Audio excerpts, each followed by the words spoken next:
Bom dia, amados irmãos. Que a graça e a paz de nosso Senhor Jesus Cristo esteja sobre a vida de todos nós nesta manhã. Mais uma manhã que nós nos propomos a estarmos na presença do Senhor, para louvá-lo, para adorá-lo, para estarmos aprendendo da sua palavra. E nesta manhã quero compartilhar com os amados irmãos da palavra do Senhor no livro de Salmos, capítulo 126. É um capítulo curto, um capítulo pequeno, que diz assim: quando o Senhor restaurou a sorte de Sião, ficamos como quem sonha. Então a nossa boca se encheu de riso e a nossa língua de júbilo. Então, entre as nações se dizia: grandes coisas o Senhor tem feito por elas. Com efeito, grandes coisas fez o Senhor por nós. Por isso estamos alegres. Restaura, Senhor, a nossa sorte como as torrentes do Negueb. Os que com lágrimas semeiam, com júbilo ceifarão. Quem sai andando e chorando, enquanto semeia, voltará com júbilo, trazendo os seus feixes. Amados irmãos, nesse momento de introdução da nossa escola bíblica dominical, compartilhando através do livro de Salmos, capítulo 126, queremos realizar, tentar estudar a seguinte reflexão: a preocupação de Deus em que o homem alcance a vida verdadeira. Deus se preocupa até hoje. Deus se preocupa em que o homem alcance a vida verdadeira. Que o homem não morra para o pecado, mas, contudo, o homem viva e viva eternamente ao lado do Senhor, ao lado naquilo que de nosso Deus, naquilo que nós denominamos céu, no sentido de estarmos nesse paraíso celeste, nesse lugar onde nós não vamos sentir dores, pelo contrário, um lugar de paz, um lugar de graça eterna. A palavra do Senhor, nesse 30º domingo do tempo comum, fala-nos desta preocupação de Deus que o homem alcance a vida verdadeira e aponta o caminho que é preciso seguir para atingir essa meta.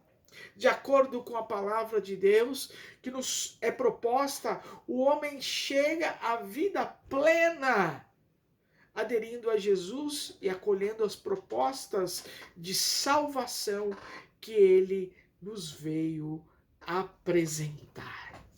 O profeta Jeremias, em seu livro, no capítulo 31, dos versos de 7 a 9, afirma que mesmo nos momentos mais dramáticos da caminhada da história de Israel, quando o povo parecia privado definitivamente de luz e de liberdade, Deus estava lá preocupando-se em libertar o seu povo e conduzi-lo pela mão com amor de pai ao encontro da liberdade e da vida plena. Esse Deus sempre resgatou o seu povo. No passado, no Antigo Testamento, o povo de Deus, o povo escolhido, o Israel de Deus, aquele povo que era o povo de Deus, passou por diversos exílios, exílio egípcio, exílio babilônico, exílio persa, mas Deus sempre esteve ao seu lado. A Epístola aos Hebreus, capítulo 5, dos versos de 1 a 6, apresenta Jesus como o sumo sacerdote que o Pai chamou e enviou ao mundo a fim de conduzir os homens à comunhão com Deus. Com esta apresentação, o autor deste texto sempre, antes de mais nada, apresenta o amor de Deus pelo seu povo. Em segundo lugar, pede aos crentes que acreditem em Jesus, isto é, que escutem atentamente as propostas que ele veio fazer para nós e que as acolhamos ou que as acolham no coração e que as transformem em gestos concretos de vida em nossas vidas. Último aspecto dessa preocupação de Deus ao lermos o Evangelho segundo São Marcos, capítulo 10, dos versos 46, dos versos 46 ao 52, propõe-nos o caminho de Deus para libertar o homem das trevas e para fazer nascer para a luz como Bartimeu, o cego.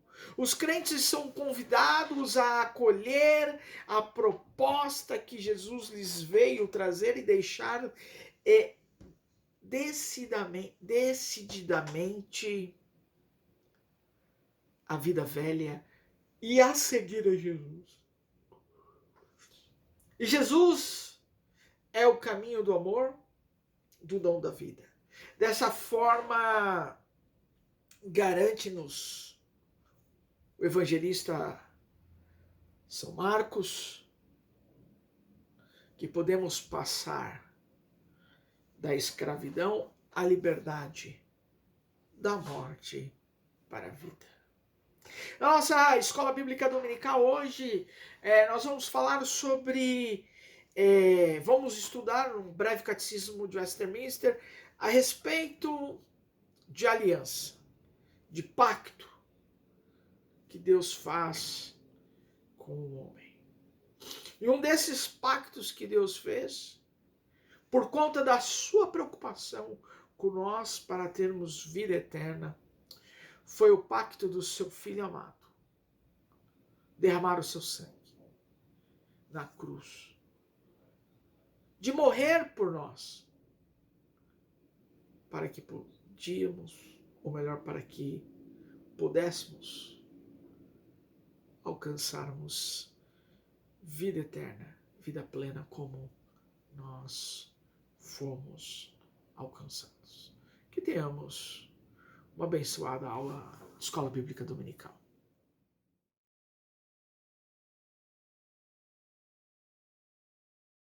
Amados irmãos, nesse instante, o qual nós vamos estudarmos a nossa aula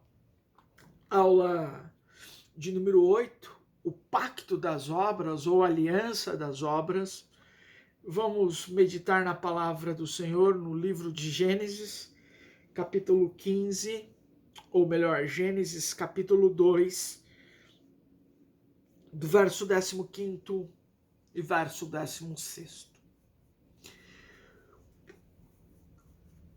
Que diz assim a palavra do Senhor: Tomou, pois, o Senhor Deus o homem e colocou no jardim do Éden.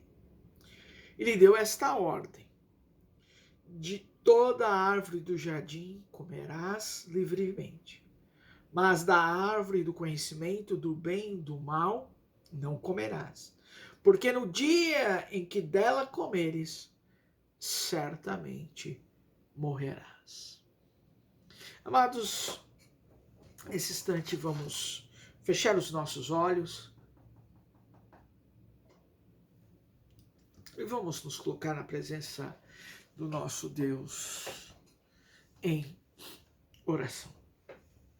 Santíssimo, bondoso, grandioso, eterno Deus, cheio de graça e misericórdia. Como somos gratos pelo amor que o Senhor tem por nós, que nos amou de tal forma, Pai. que se preocupa com a sua criação, que se preocupa com a humanidade, mesmo esta se desviando dos seus propósitos, o Senhor nos envia seu Filho amado para morrer em nosso lugar, para morrer a nossa morte, para que pudéssemos ter a vida em abundância, Pai.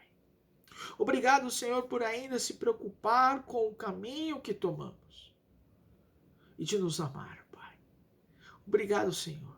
Nos ensina a entendermos a Tua palavra nesta manhã, a entendermos os Teus projetos para a vida de cada um de nós, ó Pai. Obrigado por tudo, em nome de Cristo. Amém. Amados irmãos, quando adentramos nessa aula de número 8, a respeito do pacto das obras. Entramos na pergunta 12ª do Catecismo de Fé de Westminster, do breve Catecismo de Fé de Westminster, a respeito. Que ato especial de providência exerceu Deus para com o homem no dia em que ele foi criado? A resposta é: quando Deus criou o homem, fez com ele um pacto de vida, com a condição de perfeita obediência, proibindo-lhe comer da árvore da ciência do bem e do mal, sobre a pena de morte. Nós vimos na última aula sobre os decretos de Deus com o reverendo Carlos Alberto. Hoje nós podemos criar um mapa, um caminho a respeito, para dar continuidade, né? Os decretos de Deus nas obras da criação. E nas obras da criação nós podemos puxar dois aspectos. Um geral, Deus fez todas as coisas. Um especial, Deus criou o homem à sua imagem e semelhança. Um segundo ponto, subdividido em mais dois, é a providência. Essa providência geral foi: Deus preserva e governa. E uma especial: Deus fez o homem com um pacto de vida. O que é um pacto? Nada mais é do que uma aliança, um acordo que Deus fez com Adão, quando ainda no estado em que foi criado, ou seja, no estado de inocência.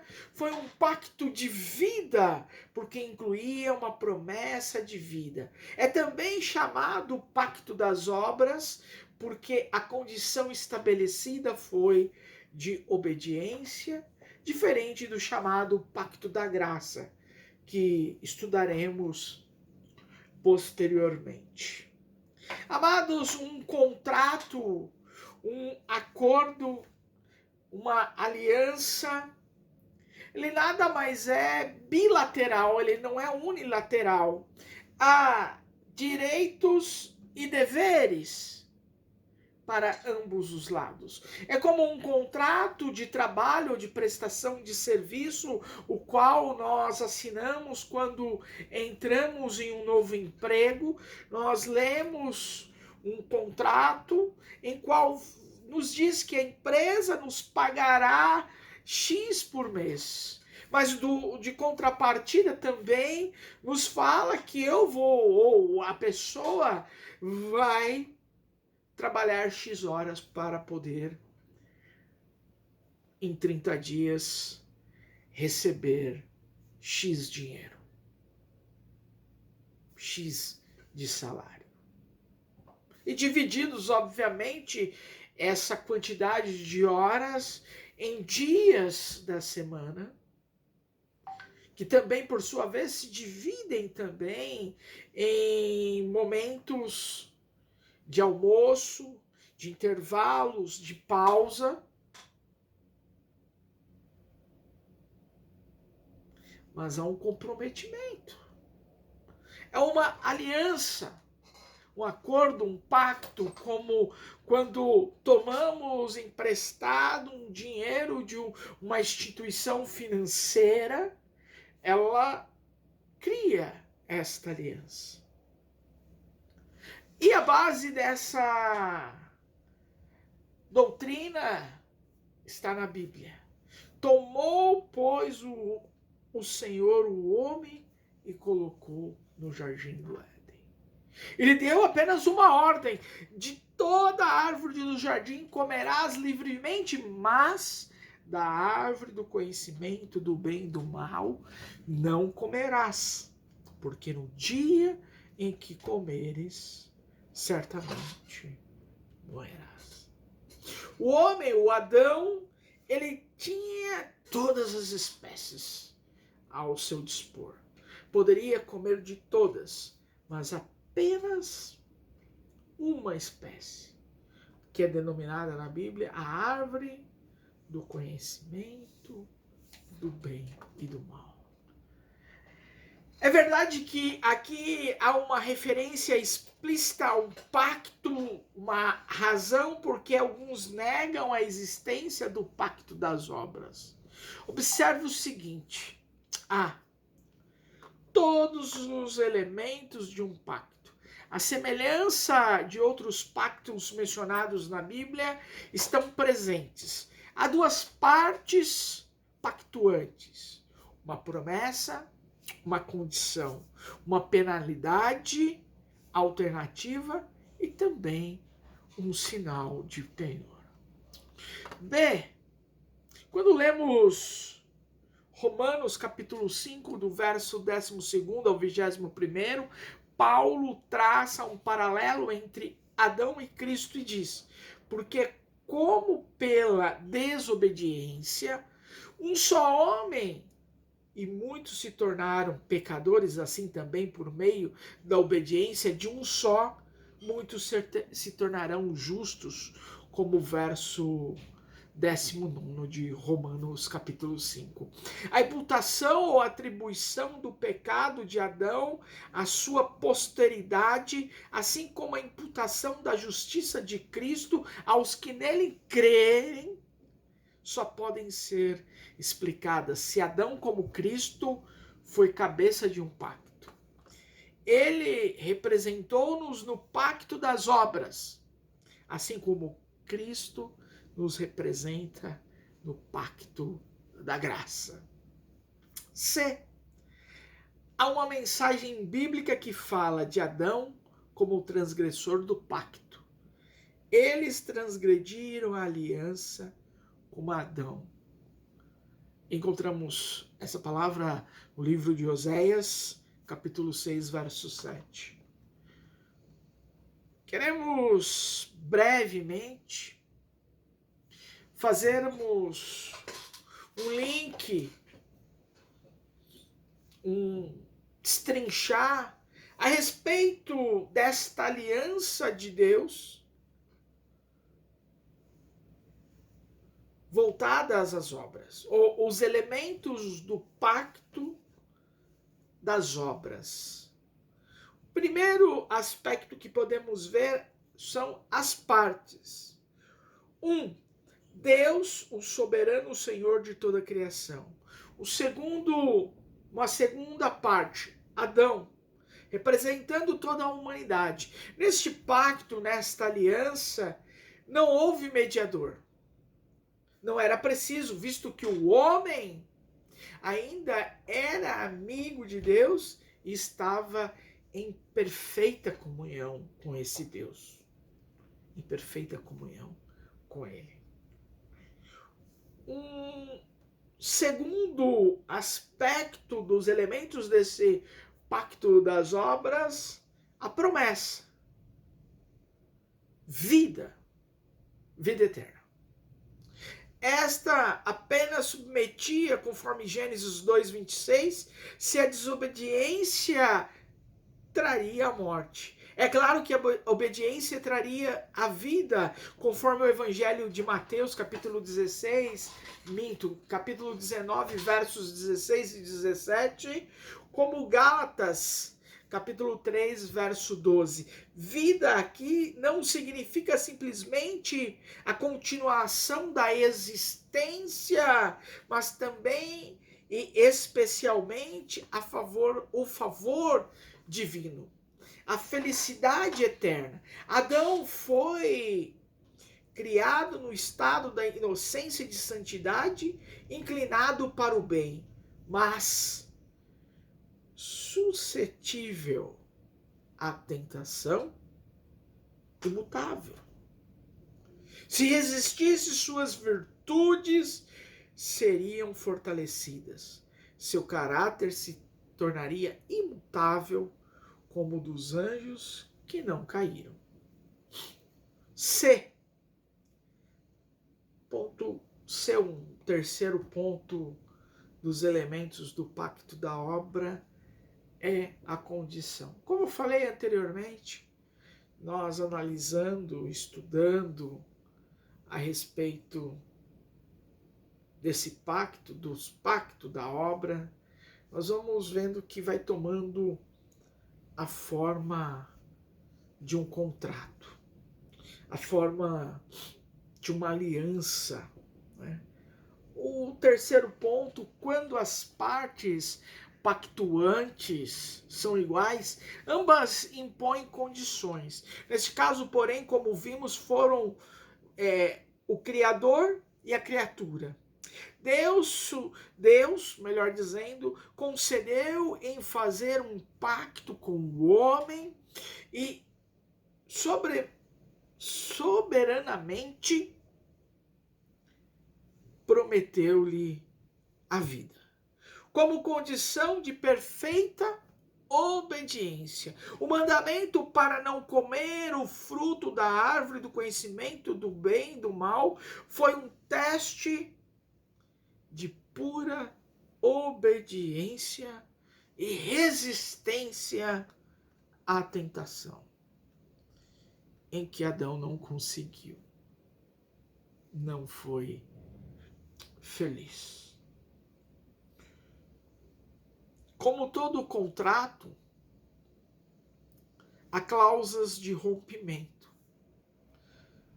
Quando há cláusulas de rompimento, como um emprego, tanto a empresa, ao dispensar um funcionário, ela tem que comunicar a sua dispensa com 30 dias.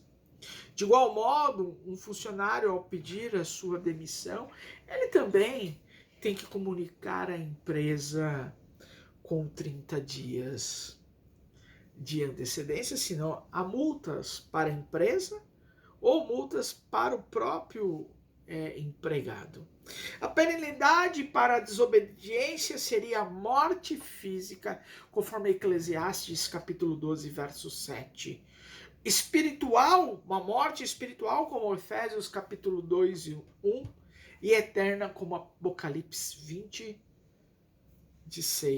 versos 6 e 14. No instante mesmo em que Adão desobedeceu a Deus, se tornou-se fisicamente mortal, espiritualmente morto, e ficou sobre a sentença da morte eterna. Seguindo a linha de raciocínio de um contrato de empréstimo, um contrato de trabalho, há um penhor.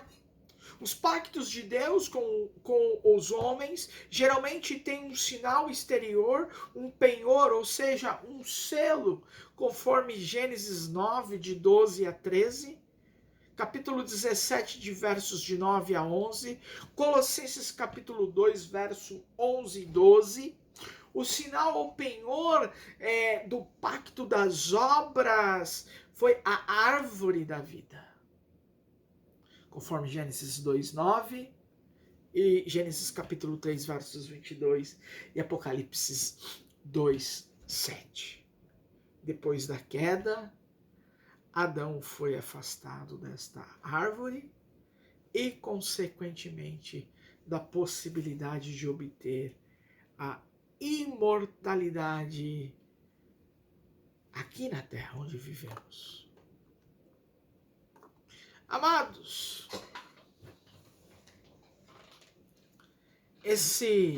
concluindo, né?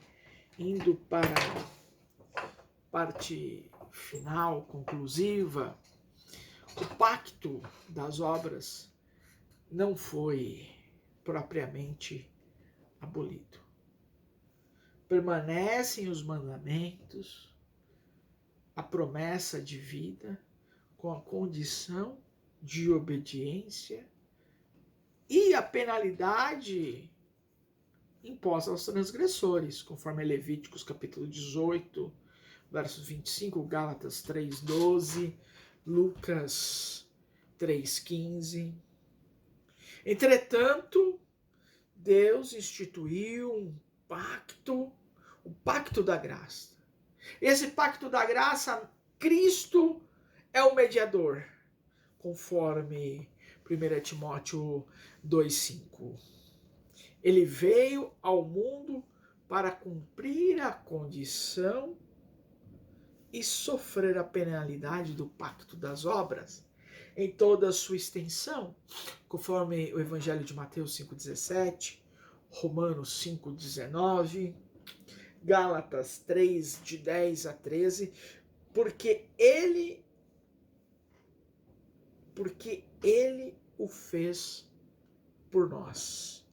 Os que crerem nele não estão debaixo da lei, dos pactos das obras, e sim debaixo da graça.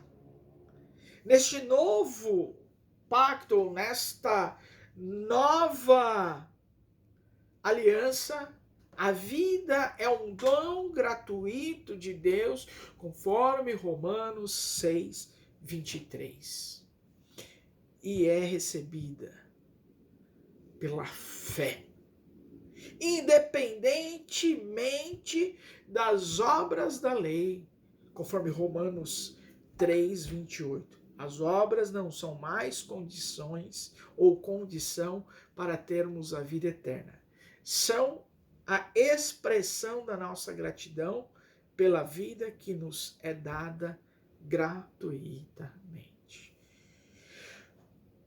A epístola aos Romanos, ela tem um papel fundamental a respeito desses pactos da obra, pacto da graça, porque, principalmente agora no mês de outubro, no dia 31 de outubro, comemoramos como igreja histórica, como igreja reformada, a reforma protestante.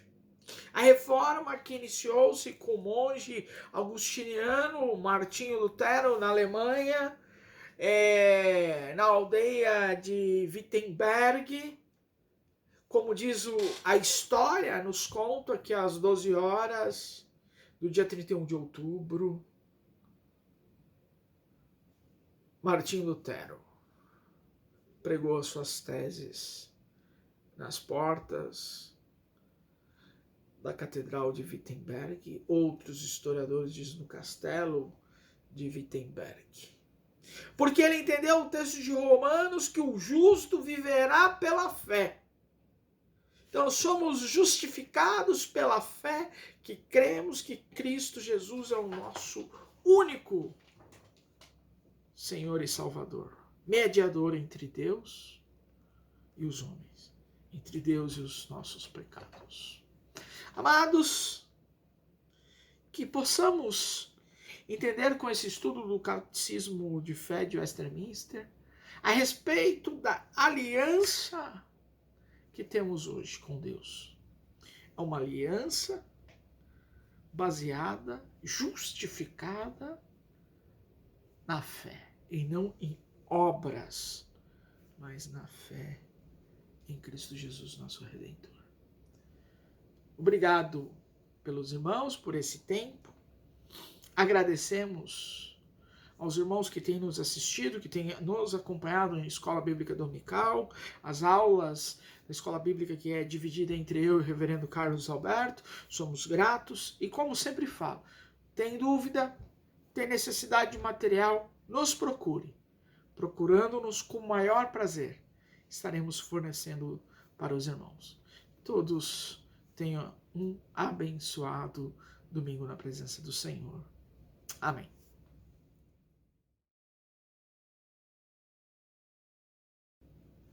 Amados irmãos, após o estudo da nossa escola bíblica dominical, chegamos mais uma vez ao final desse estudo, a parte a qual nós nos despedimos, que nós encerramos, que nós oramos agradecido e intercedemos também agradecido ao nosso Deus por tudo que Ele tem feito em nossas vidas. Então, mais uma vez, convido os amados a fecharem seus olhos para orarmos.